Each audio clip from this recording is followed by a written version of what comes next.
Maya nĩ matigari ma rori imwe ĩrĩa ĩgũkuĩte makara kuma Mwingi yerekeire mwena wa Nairobi rĩrĩa mundirio mwaki-inĩ batoni ya nyanakĩirie irauga nĩ gũthingatithia irathingatithia mukaana wa Ngavana Charity Ngilu. From now on, we are not going to have any more charcoal burning, and we are not going to have any more sand harvesting, and there will be nothing. We will not allow any lorries getting to our rivers anytime, whether day or night. Nyanake ici ciĩtĩte itigwĩtĩkĩria ngari ona ĩmwe yume kaunti-ini ĩyo na muthanga kana makara kũringana na mukaana wa Ngilu. Hii mambo ya makara tunasema sisi kama vijana wa Kitui, kama gavana amekataa, hapa kuna roli zinapaa hapa.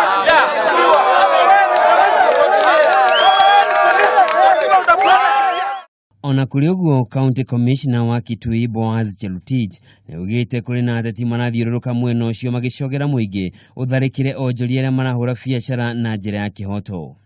Vijana wachukue sheria mkononi mwao ili kuzuia malori ile inatembea kubeba makaa kutoka sehemu za Garissa ama Tana River kuelekea Nairobi.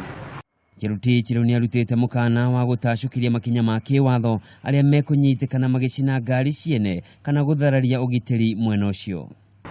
Kwa hivyo tungependa kutoa honyo kwa hao vijana kwamba wasithubutu kamwe, wakijaribu kwenda kwa barabara eti kufunga barabara, kuweka roadblock vile walifanya leo asubuhi, kwa sababu tunaarifiwa kwamba lori 7 ambayo ilikuwa inabeba makaa kutoka sehemu za Tana River wako na permits ile imeidhinishwa na county government na KFS kutoka Tana River.